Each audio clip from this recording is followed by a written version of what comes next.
Hello everyone, welcome back to the another session in Principles of Programming Languages. The topic name is Attribute Grammar Dynamic Semantics. This topic you'll find in the last topic of Unit 1. Now, let's get started.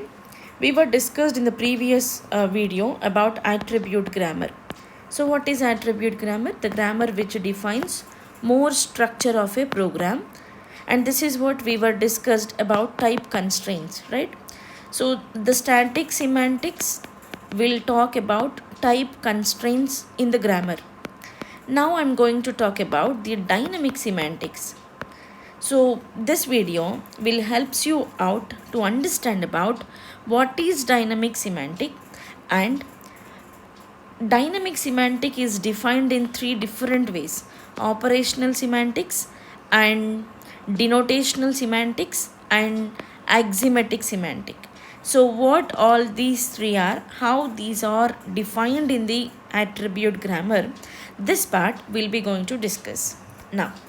So coming to the study dynamic semantics, what do you mean by dynamic semantic? We now turn to the difficult task of describing the dynamic semantics or meaning of the expressions, statements and program units. In the earlier static semantics, we were defined rule with the type constraint.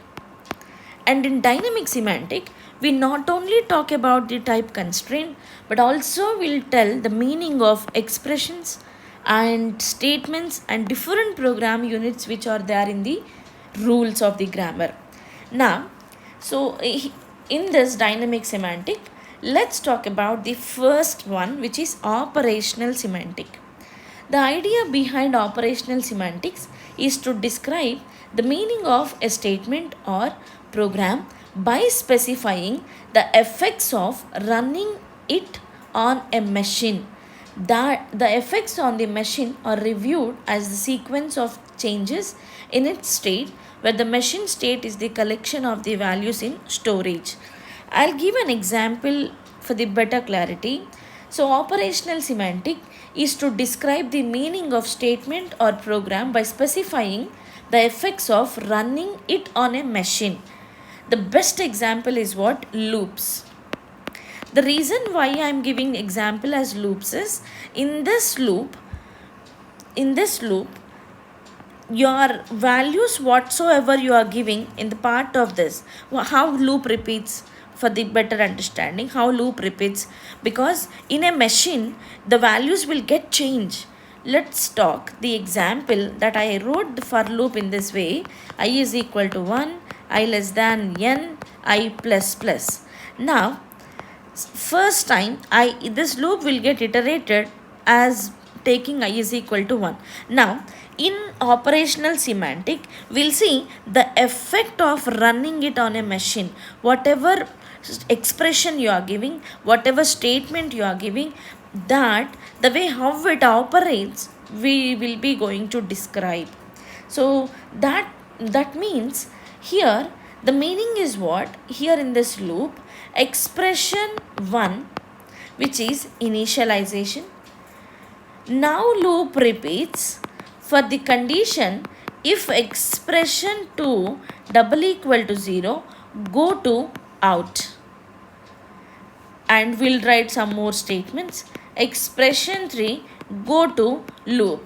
If this condition, if the condition what I am writing is true, now the loop will not execute. If the condition is fail, will not come inside of this loop, will go to outside of the loop.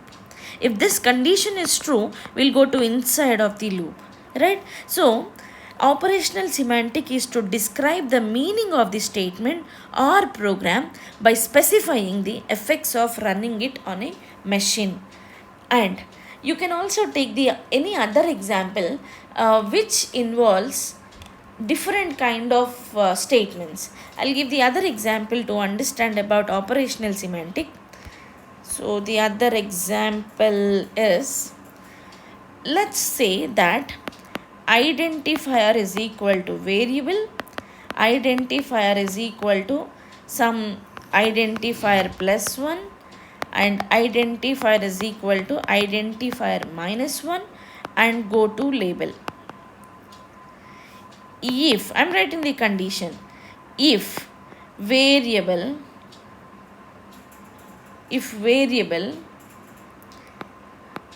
and I'm writing some condition. If this whatsoever condition, I'm not defining the condition, whatsoever condition I'm writing here, it will turn the whole execution, correct? So operational semantic is what will define such kind of operation on which basis the whole machine instructions will get influenced. So that is what operational semantic. You can use any kind of operator to get influenced these kind of instructions. The next is about denotational semantic. It is very true that a programming language may not have only assignment statement, something like variable is equal to expression, correct? So this is what we were seeing in your static semantic, and looping structures, if conditions, that we were seen in operational semantic. Denotational semantic is something different. That is, denotational semantic is the most rigorous and most widely known formal method for describing meaning of the programs. That the speciality of denotational semantic is what? The process of constructing a denotational semantic specification for a programming language requires one to define for each language entry both a mathematical object. That means, as part of denotational semantics, we are going to map with a mathematical object. I'll show you with an example how we'll do it. We use a very simple language construct, character string representations of binary numbers, to introduce the denotational method. The syntax of such binary numbers can be described by the following grammar rules. Binary number derives 0, and this is what the character string, because I wrote this one in single colons, character string, and binary number, it is R1. Now R, binary number 0, binary number 1. Now I'm just denotational semantic is what? Mapping with the mathematical object. Now if you draw this parts tree, then binary number 0, binary number 1 and 1. So it is about denotational object, denotational semantic, finding an expression which is having mathematical object into the grammar. And you can see the other example, that writing an expression considering some decimal number, or writing an expression concerning to some binary digits. So all these can be happen to be mapped with mathematical object. So that such kinds are comes under denotational semantics. And the next is about axiomatic semantic, and this question used to come for 2 marks. For many times it has been asked for 2 marks. Maybe not directly, but I'll tell you the indirect way also at end of the video. So axiomatic semantic, the names because it is based on mathematical logic, is the most abstract approach to semantic specification discussed over here. So axiomatic semantic, you will see the same semantic in Prolog. Prolog is the programming language where it uses axiomatic semantic. We'll write all mathematical logics. And in axiomatic semantic, there is no model of the state of a machine or program, or a model of state changes that take place when the program is executed. There is no particular model to be defined these kind of semantics. But what we'll do is, we'll write assertions. Now, axiomatic semantics specifies what can be proven about the program. So we'll write this one, we'll write in terms of mathematical logics. Axiomatic semantic was defined in conjunction with the development of an approach to proving the correctness of programs. Such correctness proves when they can be constructed. When axiomatic semantic is used to specify formally the meaning of this statement, the meaning is defined by the statement effect on assertion is about the data affected by the statement. So I'll give an example for the better understanding. So I am taking the example. Consider the assignment statement where sum is equal to 2 into x plus 1.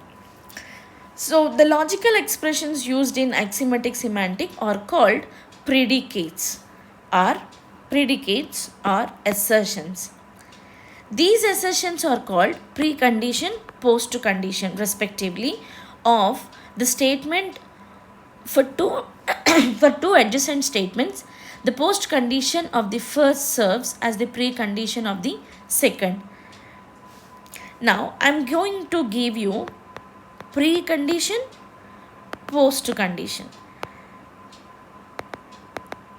Now, so precondition is what? Post-condition of the first serves as the precondition of the second. Developing an axiomatic description or proof of a given program requires that every statement in the program has both a precondition and a post-condition. Coming to the example, look at this assignment statement.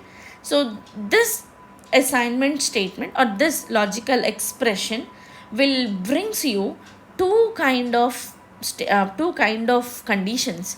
One is precondition, the other one is post-condition. Preconditions generally talk about the variables which are involved. Post conditions or talk about the variables where you are going to store the result. The very logical answer is what? This is what x variable. I am taking it as my input variable. And sum is my output variable. So I can talk about the sum value, what it can store after I compute this. So post condition is what? It is always defines what the precondition is. Correct? And precondition is always influences the post condition. If I write over here sum greater than 1, so on which basis I am writing this? So I am giving some expression over here.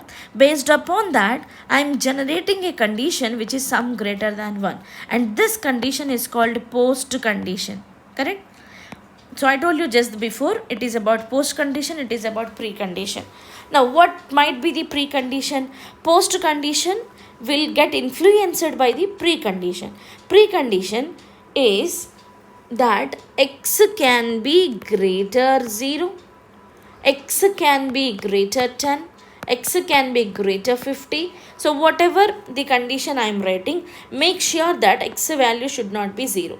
If you are writing x greater than 0 or some x greater than 10, this will not take into the execution part of the statement. The way how we'll write preconditions and post conditions are 2 into x plus 1. We'll use a distinguish braces here.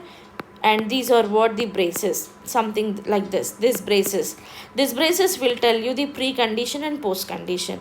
And here we have the other thing, weakest precondition, weakest post condition. What do you mean by weakest pre and post? Sum should not be equal to 0, x should not be greater than 0. So that are what preconditions and post conditions. And an axiom is a logical statement that is assumed to be true. Therefore, an axiom is an inference rule without an antecedent.